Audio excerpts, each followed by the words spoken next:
Thank you very much. I almost was late. My own speech. That wasn't bad. Chairman Wolf, ladies and gentlemen of the Rockland County Legislature, distinguished guests and my fellow residents. As required by the county charter, I'm reporting to you this evening on the condition of our county. Just 1 year ago, I stood in this very spot and shared my vision for a stronger, healthier Rockland County. I had just taken the helm of a listless and disorganized operation plagued by out-of-control spending, soaring debt, and a massive $138 million deficit. I inherited a real mess. In that speech, I expressed optimism that we in this chamber could find the common ground necessary to begin the process of fiscal reform and discipline. I talked about working together in a bipartisan fashion to balance our budget responsibly. I outlined plans to fix this broken county. I promised to face problems long ignored. And this is exactly what the people of this county elected me to do. 1 year later, I am proud to say that Rockland County is on the mend. Since my first day in office, I, along with members of my administration, have worked hard to find common sense solutions to our county's problems. We slashed wasteful spending. We shrunk county government. We consolidated key functions, and we cut expenses. We reduced borrowing costs, we restricted hiring, and cut unnecessary travel. But we continue to provide the critical services that our residents pay for. In our first 13 months, we improved county operations, made great strides to strengthen Rockland's financial condition. And the people are noticing these tremendous efforts. Last year, the major rating agencies gave us an upgrade, a positive outlook, and a credit positive report. We have worked every day to foster a sense of optimism and energy. But as the Carpenters sang in 1970, we've only just begun.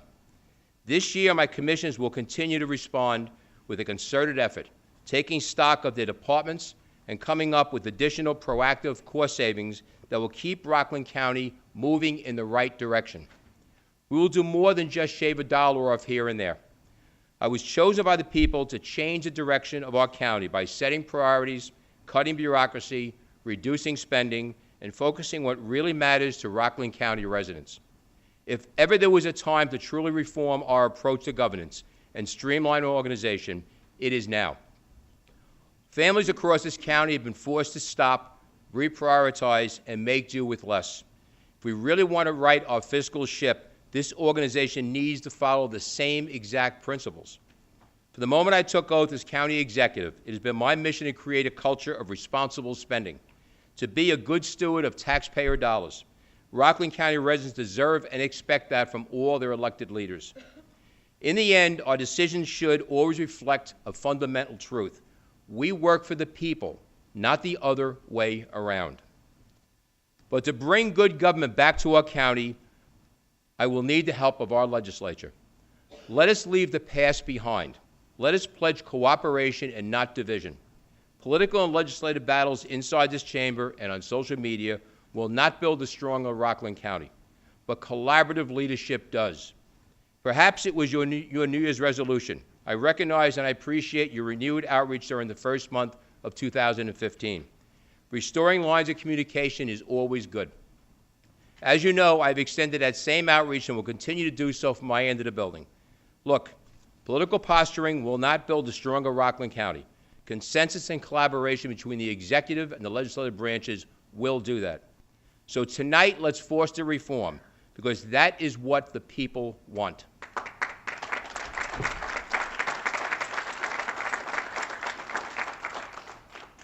Ladies and gentlemen of the legislature, let's show the people we serve that we can rise above partisanship, unite, and move Rockland County forward again. Together, we can dig our county out of debt. Together, we can prepare a responsible 2016 budget without further burdening our taxpayers or jeopardizing our improved bond rating. Together, we can commit to control spending in a long-term, transparent fashion, not by using a quick fix to fix or balance a budget. In short, our ability to put aside differences and focus on people and problems is exactly why we are here. If we are mired in partisanship and personality clashes, nothing positive gets done. But when we aim high and work together, there is much we can accomplish. And don't say it's impossible. 1 year ago, we started hearing the phrase too many times over this past year, impossible to transfer our mental health services to Nyack Hospital and then do it ahead of schedule. Impossible to get a rating upgrade and improve outlook from Moody's in our first year. Impossible to craft a budget that comes in under the governor's 2% property tax cap. We conquered all three impossibilities, and we should all be proud of that here in Rockland County government. When we put those things in perspective, working together for the good of the people seems almost easy. Without a doubt, collaborative leadership will keep us on a path to a stronger and more stable Rockland County. Let's get there together.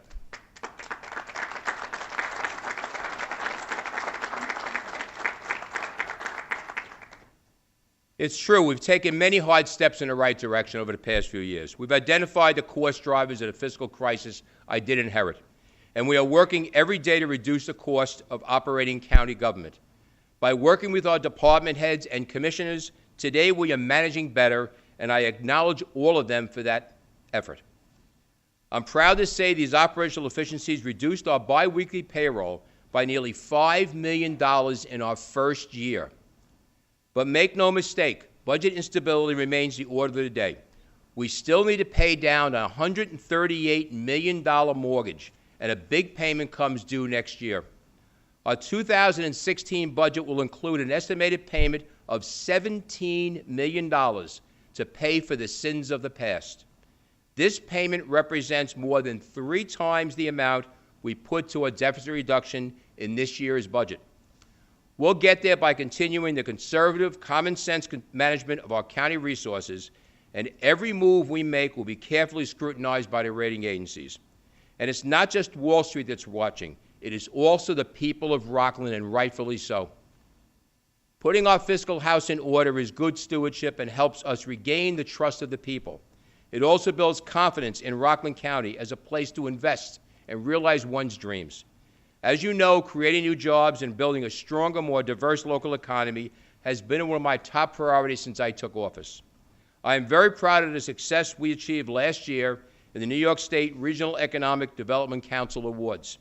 Rockland County walked away from the governor's annual competition with $15.6 million earmarked for 23 projects, including the development of the Legoland theme park resort in Haverstraw. We went from worst for 3 years running to first in our first year trying in the Mid-Hudson region, and we should be very, very proud of that.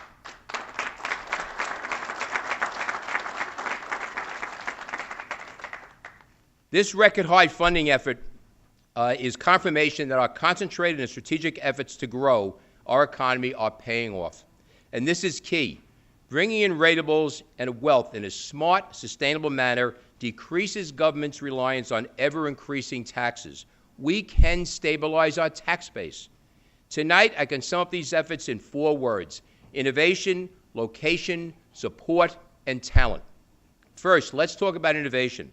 From small businesses on our main streets to global corporations across our county, we continue to encourage economic growth in our communities by making it known that Rockland County is a destination and home to innovative companies. We've all heard the term the cloud. One area that the Rockland County Industrial Development Agency believes is poised for tremendous growth worldwide is high-tech data centers. Rockland County is uniquely situated to become a cloud hub, with development of the Bloomberg Data Center in Orangeburg and approved IDA incentives for 2 others. These 3 data center projects involve nearly $2 billion in investment in Rockland County in the next year alone. Let's build on our advantage and position our county for growth in this burgeoning industry with new incentives. We should all be proud that Rockland County is undertaking a dedicated effort to enable the success of businesses like these through innovative programs and support. Now let's talk about location. Of course, we're close to New York City, but we're free of the city's economic red tape. We're getting the word out that Rockland County is a business-friendly environment with a county executive who embraces outside investment. We look now at support, working collaboratively with the RBA, and I see Al Samuels from the RBA here, the Rockland Economic Development Corporation, I acknowledge Mike DiTullo, and our Rockland IDA. We have zeroed in on the county's assets and marketed those assets to industry across this nation. We're reaching out to engage new companies. We're approving smart incentives for new investors. And we're growing and supporting existing business, making sure local companies already adding to our tax base are happy and wish to stay here. Finally, we come to our strength, talent. Talent in Rockland County. The tremendous talent our local businesses employ are the real heroes of this story. You're working hard every day to keep Rockland County moving forward and creating jobs. And let us not forget those local businesses are the ones who let our heroic volunteers get out to protect this community each and every day.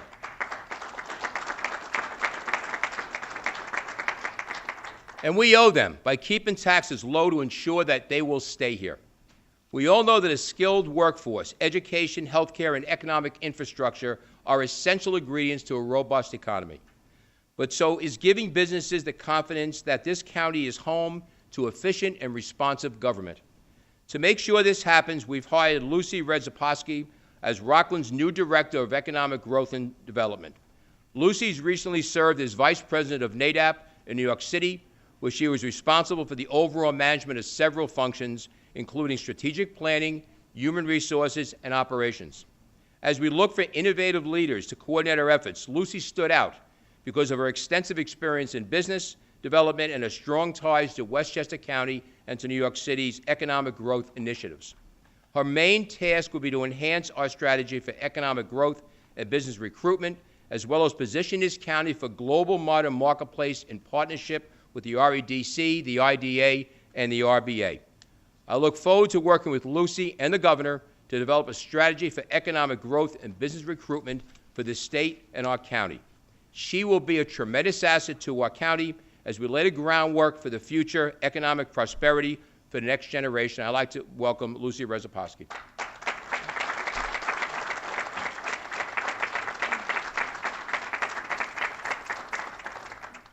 The ultimate sale of Summit Park Hospital and Nursing Care Center remains a critical element to this county's economic turnaround. With lower reimbursement rates and increasing costs, the facility continues to lose money, with future operating deficits expected to grow. As you all know, this legislature and the previous administration created and authorized a transfer of the assets of the hospital and nursing home to the Rockland County Health Facilities Corporation, which is the legal name for our Limited Development Corporation, our LDC. A contract was made last July for the sale of Summit Park. That contract remains in effect today and is guiding the buyer and the LDC towards a closing. At present, that will operate the facility after the sale. Sympaticare LLC has presented its application for the necessary operating licenses to the New York State Department of Health in Albany. The road is far from smooth, and the challenges abound. I look forward to our LDC chairwoman, Sue Sherwood, to guide us through that, along with assistance from our Deputy County Executive, Guillermo Rosa, our County Attorney, Tom Humbach, and a new Acting Commissioner of Hospitals, Dr. David Freed. And they have met with State Department of Health officials on several occasions to complete this transaction. They continue to work tirelessly on achieving the goal of transferring ownership of this facility. With the lawsuits attempting to block the transaction now successfully defeated, the last bar to sale is the receipt of those licenses. We are hoping they are granted soon so that the sale can close by the end of September 2015, as anticipated by the contract. In the meantime, improved operations at both the hospital and nursing home remain in full throttle. Inside the facility, it's business as usual with new patients arriving each week. And I want to take a moment to acknowledge our healthcare staff at Summit Park and at the hospital and nursing home. They have operated under very difficult conditions, and they deserve a round of applause. They really do.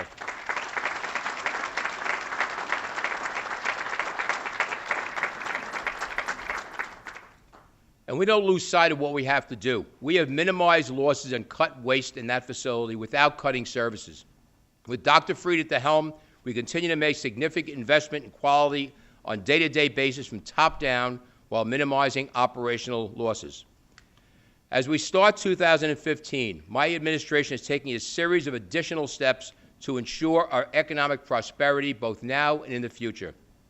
Creating a sound and modern infrastructure will play a key role in keeping Rockland County moving forward.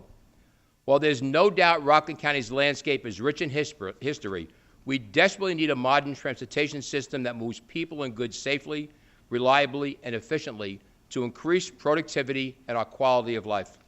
We need water and sewer systems that support and protect Rockland's environment and natural resources.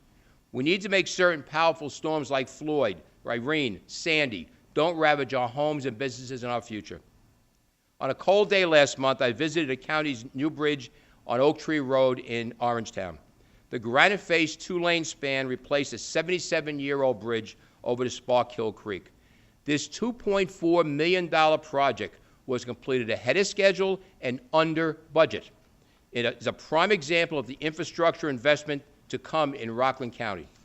Our Highway Superintendent, Skip Vizzetti, has 7 major projects queued up for 2015, including replacement of the Montebello Road Bridge, of replacement of the Orangeburg Road Bridge, which spans the CSX railroad tracks, and total rebuilding the Suffern Lane intersection at Hammond Road and Thiels Mount Ivy Road.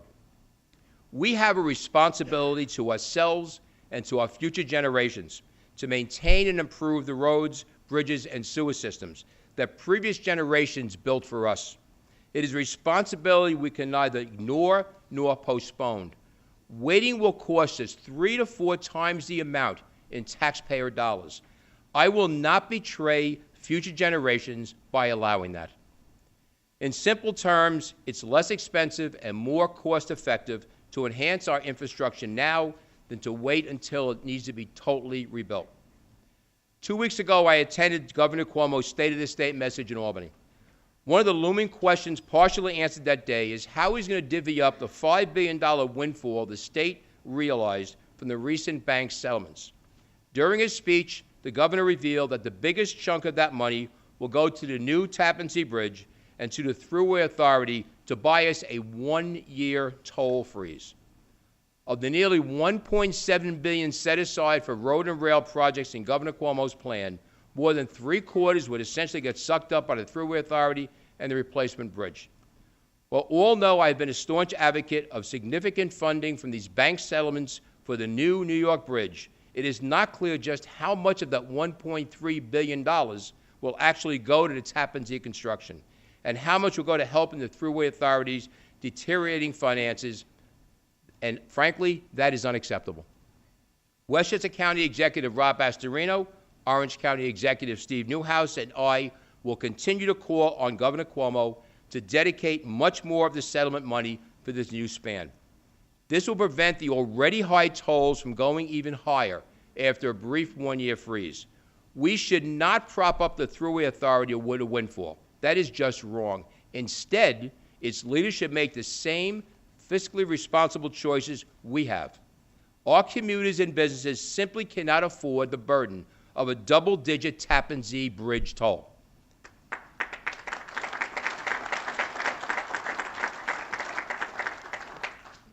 Using more of the settlement money to fund bridge construction will keep the economic wheels moving in both Rockland and Westchester County.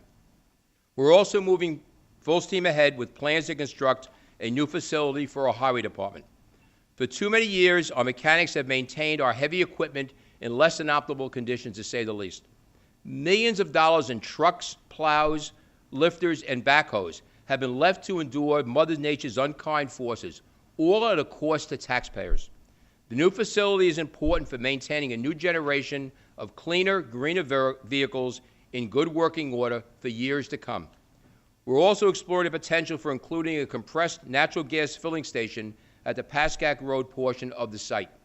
This would allow for a public-private partnership for the development of natural gas filling station at the site, would be especially beneficial as a revenue generator for our county.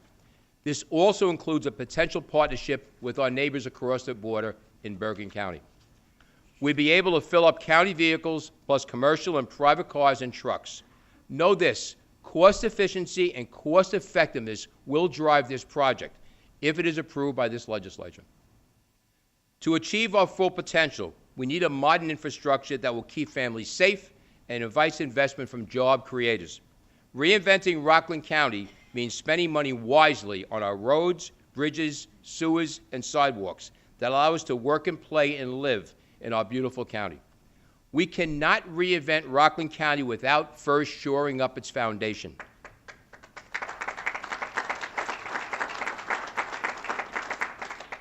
This administration has a steadfast commitment to address quality of life issues. The growing problems of illegal housing and overcrowding are tops of my list. From Tompkins Cove to Spring Valley, from Nyack to Muncie, jerry-built rooms and shared extension cords have become the norm for thousands of our tenants, most of who are in the lower rung of the socioeconomic ladder. Some think violating health and building codes is no big deal, that it's okay to take advantage of those who have such a little voice. Some think that chopping up apartments and herding students like cattle is a course of doing business. We all know that firefighting is dangerous enough, but it should not be made more dangerous when people motivated by greed illegally carve up apartments and risk lives.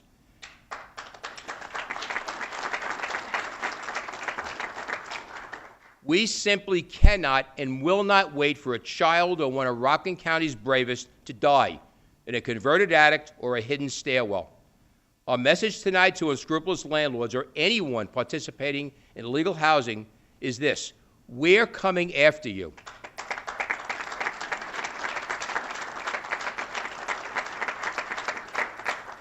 In the next few months, you'll be learning about a county-wide initiative to provide uniform and aggressive enforcement of building, housing, and zoning codes, with an emphasis on eliminating illegal housing. My executive team has been working closely with our County Health Commissioner, Dr. Patricia Rupert, our Fire Emergency Service Coordinator, Gordon Wren, on a comprehensive strategy to stop this madness, and that's exactly what it is.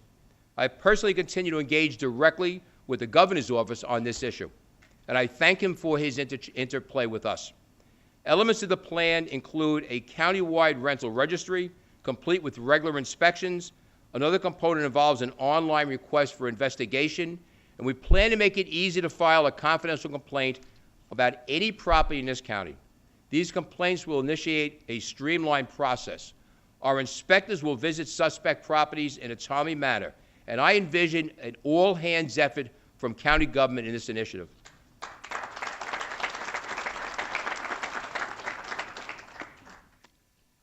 The complainant will receive correspondence confirming the visit, plus regular updates on the status of the case.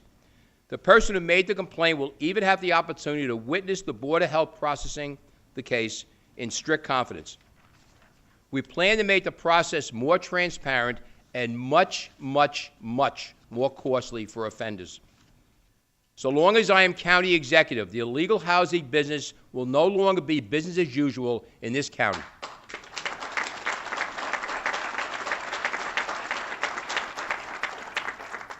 If we're going to respect each other, we need to start with a mutual respect of our laws.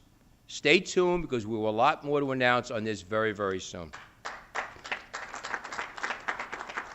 There's a great segue.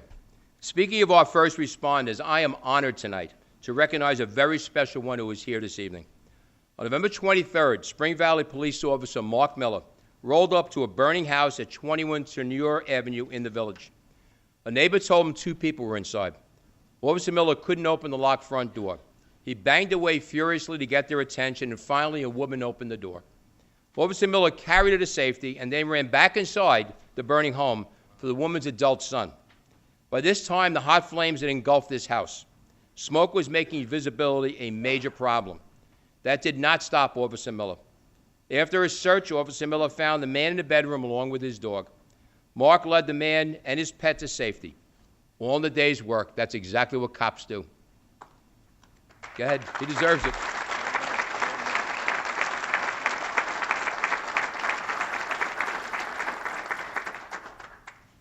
On behalf of all the residents of Rockland County, I commend Officer Miller for his courageous acts and thank him for his bravery and selflessness. His actions that day exemplify the very best of our law enforcement community, whose members each and every day put themselves in harm's way in order to protect their neighbors and serve their communities. Everyday heroes all. And despite what you hear in the national media, we in Rockland County understand that.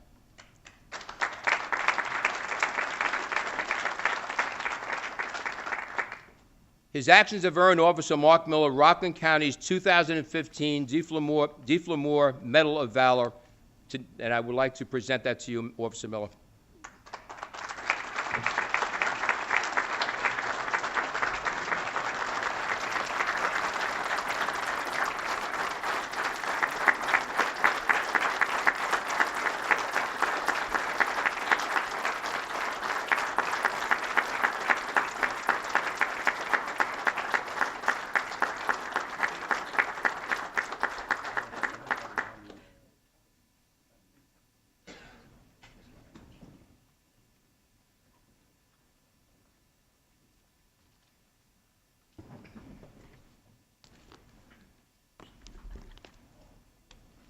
That's who it was. I was wondering what the big thing was.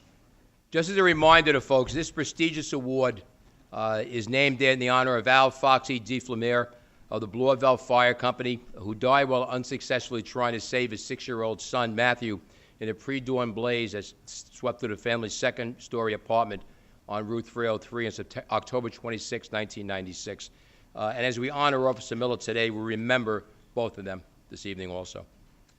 And Officer Miller is a hometown hero also. I have to add that to it. He's a graduate of Clarkstown North High School, where my sons went to, and Rockland Community College, where my oldest son, Chris, went to. He's a 14-year veteran of the Spring Valley Police Department and father of 5. 4 boys and a little Scarlett, who is sitting right over here, very quietly. She was just born this past December. And I'm told his wife, Jackie, is very happy now because there's another girl in the house to counteract all the testosterone. But I want to thank you again, Officer Miller, for your devotion to duty and your everyday heroism. Thank you.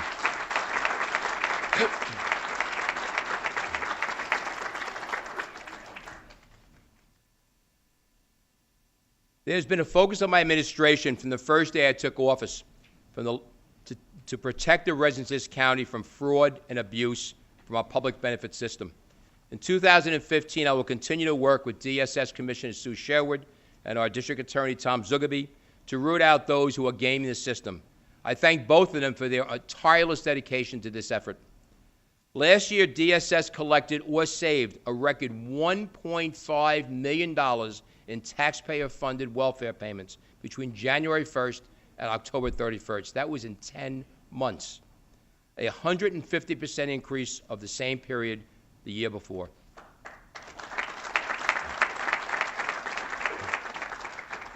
In November, our county planning department disapproved proposed amendments to the town of Ramapo zoning map and comprehensive plan associated with the proposed Pascack Ridge subdivision. Regulating development and preserving the quality and character of our neighborhoods is another one of my top priorities. The proposed Pascack Ridge zoning change is a prime example of inappropriate development. Same for Patrick Farm in Pomona and Skyview Acres in New City. All three developments are under the watchful eyes of our county attorney, Mr. Tom Humbeck. We will take strong, firm, and appropriate action in protection of the rights of all Rockland County residents when any town compromises the living conditions of their neighboring townspeople. This administration will not allow Rockland County to lay vulnerable to overzealous developers and ignore the will of the people at the cost of our infrastructure and our quality of life.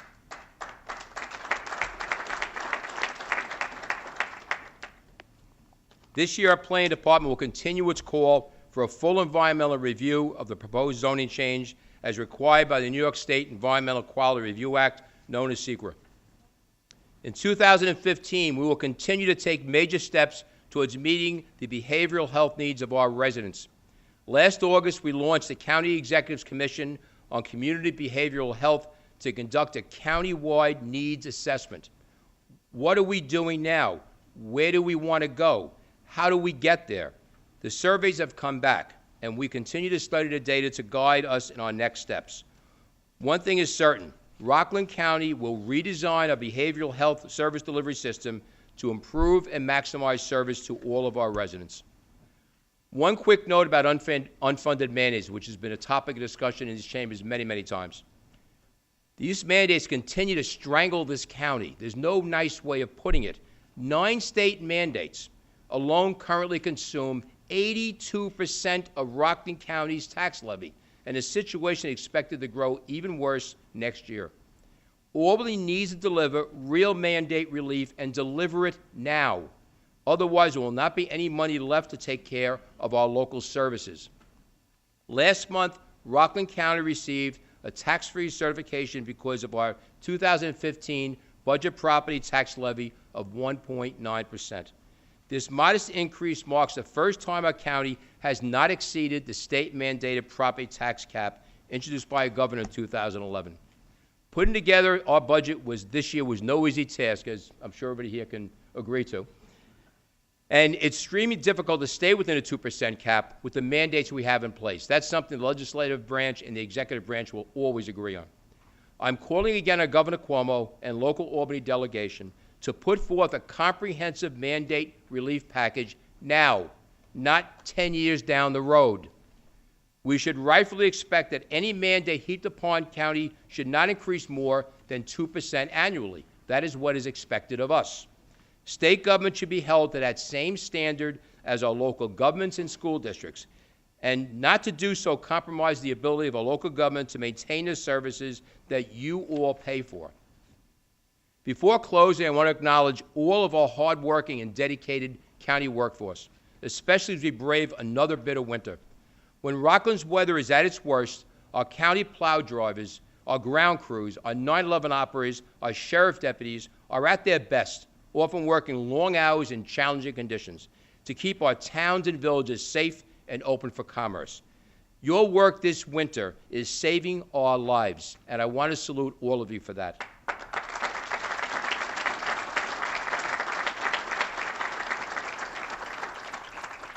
I would also like to highlight just two of the ways my administration is improving communications and transparency for our residents. For the first time ever, tonight's State of the County message is being streamed live on our website to computers, iPhones, and tablets around the world. We have some snowbirds from Florida who reached out to us and talked to us about their listening tonight. The live webcasting of my remarks, it must be a quiet night to be listening to me in Florida, but the live webcasting of my remarks tonight is a milestone for open government, which we can all justifiably take pride here in county government. We're also live on TV on 2 different channels right now. I would like to thank both News 12 and FiOS 1 for dedicating their time and resources to enable our residents to watch my remarks this evening. And let me also thank the Rockland Independent Living Center for helping to secure the services of a sign language interpreter, Eileen DeToma. This is another first for Rockland County government. I've always believed in making government as accessible as possible. With these encouraging steps, we're going beyond the letter of the law and embracing the spirit of government openness, making my office closer to the people it serves. Yes, leaving you with this. Rockland County is on the mend. Yes, we're on the road to building a county government that is more effective, more efficient, and more accountable to the public. Yes, we're working to bring economic opportunity to all of our 5 towns. And we can only accelerate our considerable momentum by remaining focused on the job before us. But make no mistake, we have huge mountains to climb. We still have too much debt, too much spending, and too many unfunded mandates from Albany. Overcoming these challenges will test our vision, they will test our discipline, and they will test our ability to work together. But with God as my witness, overcome them we will. And as we do, we will build a better Rockland County that our families deserve. Thank you for your time. May God bless this wonderful nation of ours.